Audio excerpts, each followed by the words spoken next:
Hey, good afternoon. Well, good afternoon from us here in Taliban. We've seemed to be finally through the really bad weather we've been having lately, where we had torrential rain. Now, strangely enough, it was torrential rain, but very, very short bursts. But for us, it created a great deal of damage, and we've lost the retaining wall at the back. Not such a bad thing, because had we not known that there were no or virtually no footings there, we may have actually trusted it more than than we now know would be the right thing. But anyway, I'm here just to talk over what I found out at the groceries on the groceries list today. We find we don't buy tons of food. It seems to be counterproductive here in the Philippines. If you have people, relatives wandering through, paying visits, coming and staying a night and then leaving, I'm really talking about kids, like Teleklik has been with us. And what happens is that if there is an appearance of abundance, right, now you can take this as a criticism. It's an observation. In my mind, it's an observation, and a correct one too. I accept it and take it as part of the culture thing, or as an indication of what past history has been. In other words, what one's childhood is. Now, for me, my childhood stays with me. I still hear my mother's voice nagging me to finish what I have on my plate, that there are millions of people starving in China. That was the current one in my childhood, that we would be told about about all of the people in China that would just love to be feeding off my plate. The big guilt, pack your bags, you're going on a guilt trip. Well, I went and got some meat today, and that was what I wanted to show you. I just got a few things, only what we need. I got a few oranges and things that I like to snack on rather than starting to eat a load of extra food in these snacks, which is easy to do. Well, actually, it's very easy to do today, because yesterday we went over to my friend Martin and Angelica's house, which I can see from our house there up the back of us. So we were invited by Martin, who is also a Brit and who happens to be a chef, making delicious food. Whatever he makes, to my mind, is absolutely delicious. And I got one of his loaves. He makes a big loaf like this. But he doesn't put any of the ingredients in the loaf that the Filipinos do, so it tastes a lot differently. And so I find myself thinking like a Mancunian again, and having a cheese butty. A butty is a thick, hand-sliced piece of bread with some big chunks of cheese on it. If you're not lazy, you can put butter on that as well, and some put marmalade on it. Not in my childhood, but I've learned that ever since. So we went yesterday, and Martin had promised that we, meaning me and Beth, but she wasn't available, she was in Tubigon, and our friends Michael and Bonnie, and they came. A little bit of drama because their car wouldn't start, and I really didn't want to disappoint Martin, because he had made such a very special effort to please us Brits. So that was 3 Brits together, and the ploughman's lunch with a piece of pork pie and other stuff was just too delicious. Thank you, Martin. And Martin is going to be opening an eating place soon, and it's going to have a lot of things that you just simply normally cannot get and cannot taste here in the Philippines. But we'll be doing a video on that and going and having a look at what he's doing. So back to the present day, and if you've been following the videos that I make on going grocery shopping, you'll know what I'm talking about here, because we used to be able to get, I would fill the bag myself.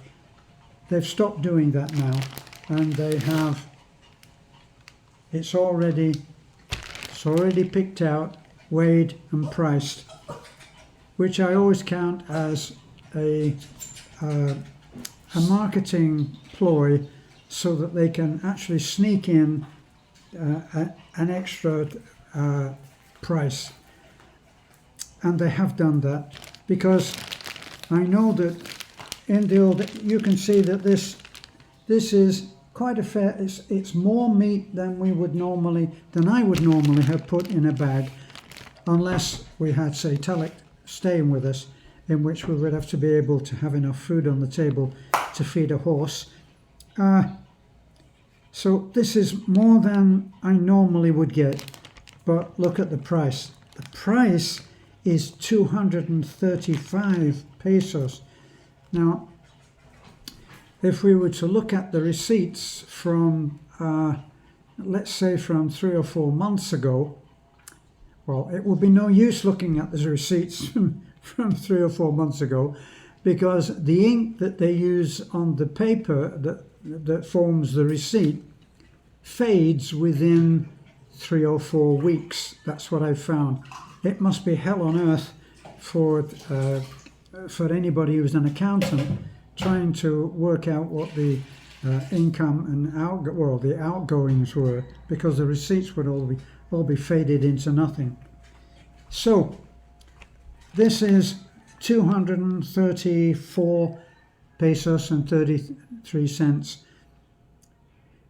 I'm just going to make a guess, because I'm not a weights and measures man and talking about percentages and all of that.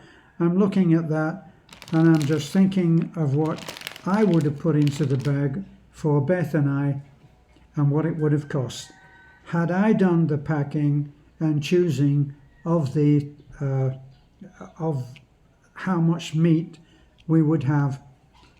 The bill would not have come to more than 130. So we're looking at a pretty steep price increase there. Let's have a look at the other bag. Now this one not so good, not so bad, sorry, and it seems it's like about the same weight, but look at it, it's 212. So 212. This is all the same meat, by the way. Okay, so it's all pork on the bone. This one, once again, about the same weight. Let's have a look at the price. Now, this one is 202. So there's our basic thing. Now, this was not frozen, so I got it home. What we'll do is we'll change these bags, and we'll take a little of the meat out, because it's just Beth and I who are eating, and it's far more to cook, and you're not going to refreeze it, so it's far more to cook. So we'll take a little out of that and form some other bags, and maybe get, well, we've got one, two, 3 bags here for, say, 3 meals, but we'll probably get maybe 4 or 5 meals out of this. Trying to budget, which is what everybody's trying to do right now. Now, I do love to have curry, and in order to have curry, oh, look at that. Now that's interesting. It's got 2 prices on it. I wonder which one they took. One is 195 and the other is 203. Kind of almost 10 pesos, and to a Filipino that will be a lot. Now this is meat. This is a more expensive kind of meat. So it's actually called pork menudo. So pork menudo is more expensive, as opposed to, what are they saying on here? Yeah, This is pork on the bone. The other one that I showed you already is pork on the bone. So we're looking there at a different kind of meat, and we will use all of that. I chose this so that we would use all of it and have it for curry, which is my favourite. And Beth has now actually, I don't know how she's done it. She doesn't seem to have done any reading or studying, but the last curry that we had was really delicious, which is a tragedy in itself actually, because I end up eating more than I really should, and that's not a good thing. So that's it for that. And let me see, I'm a little saddened by what is happening in the world. I have to say that in our world we are so incredibly fortunate.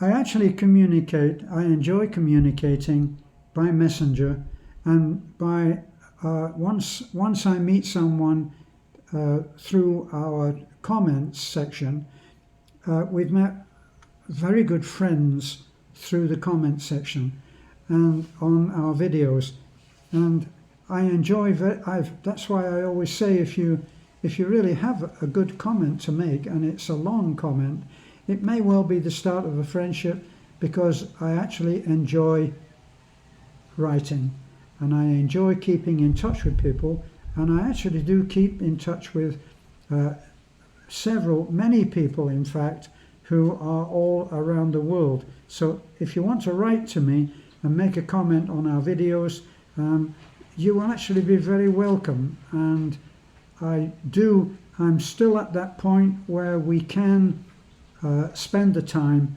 in contacting and connecting, I should say, connecting with people through our channel.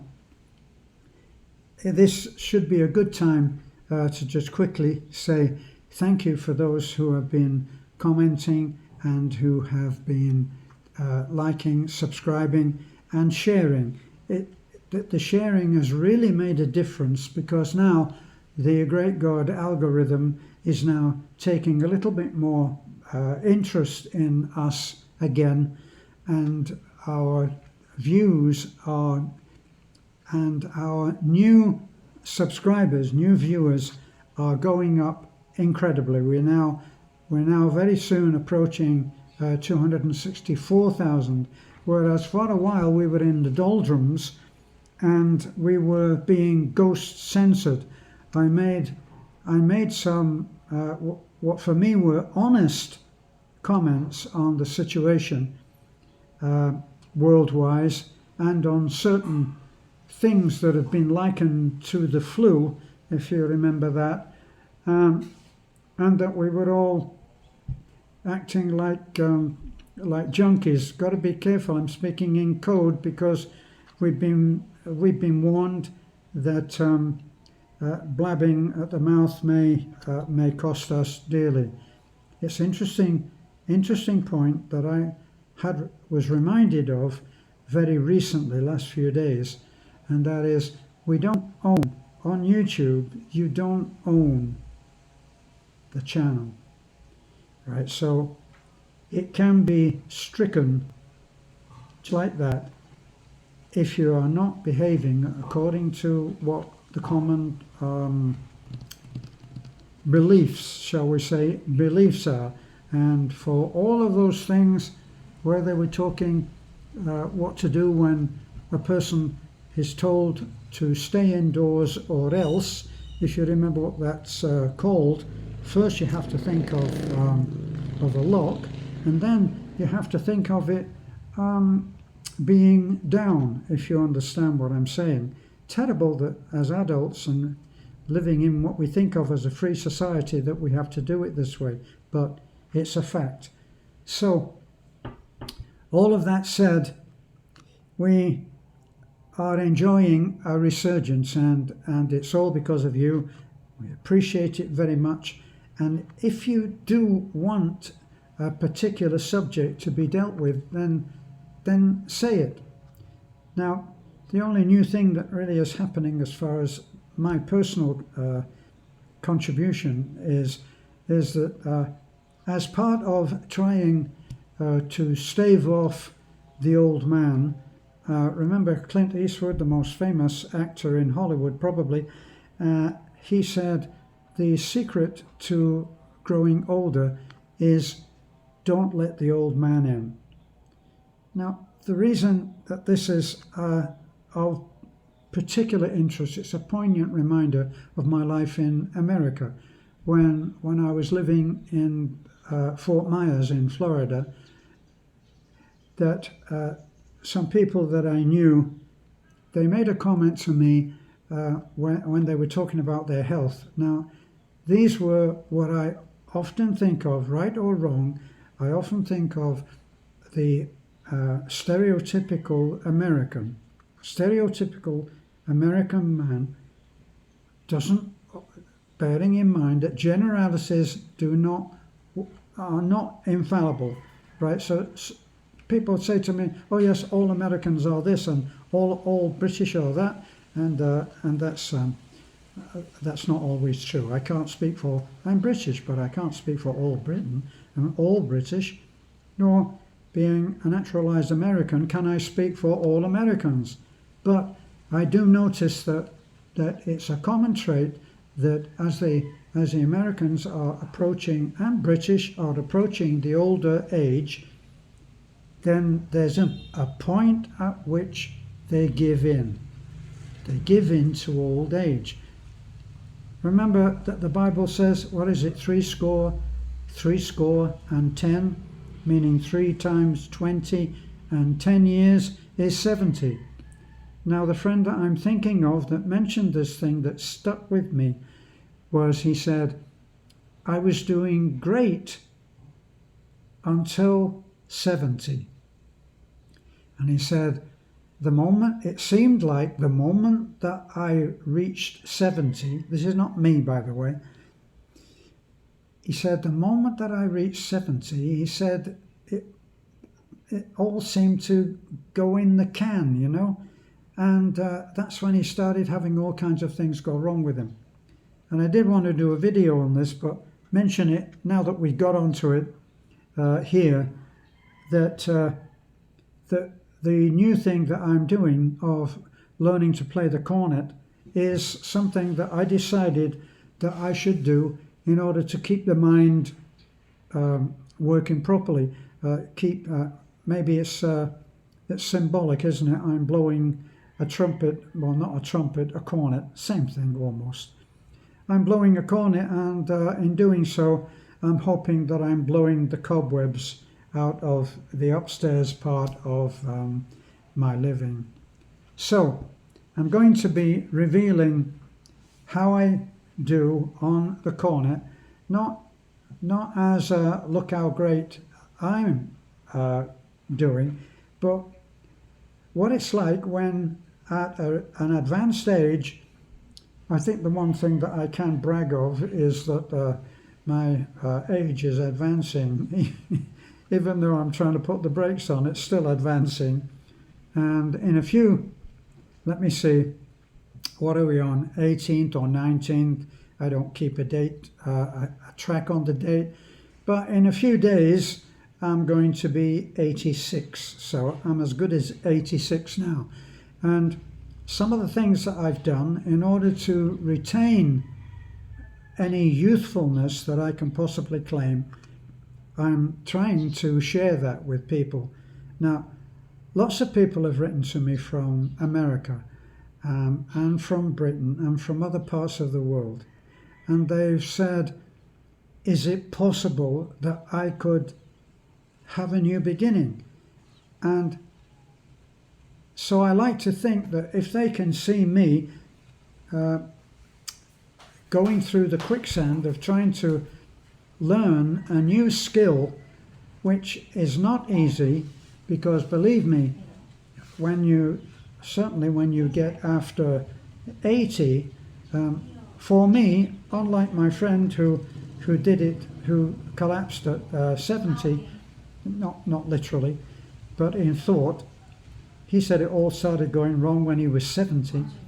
For me, it was a little bit later. I got to about 83 or 84 I remember, and then I did start to notice that little things were not quite as I hoped that they would remain, and so now I'm making great efforts to keep going, keep pushing. I get many people who see our what I call 5-year project of creating an inland resort, and they say to me, you can go on the comments of some of our videos and you'll see them. Why on earth would you do that at your age? If you don't, you'll get old that much quicker, believe me. So if you want to keep going, you have to invent yourself. You have to invent a future that is worth staying for. Do you get that? What's worth living for? New things, learning new things, all of that, eating better, looking better, trying to not to sink into some, I don't know, overweight, unwell person. So, but that's another video, and I've meandered as I usually do and got off the subject. So, I'll get back on it. There's the increase in meat. Other things I haven't noticed a huge increase, but something must have occurred where the meat is now that much more. So we'll watch and we'll do the videos in order to get around this fact that we are being ghost censored. In other words, without being told, without having a smack on the wrist. They just sort of don't quite promote us quite as much. So even if you have subscribed and hit the bell so that you are notified whenever we make a new video, which is usually every day, you won't be notified. I had one subscriber who went through hell. He kept writing to me saying, it's again, I've had to search for your video. I wasn't notified.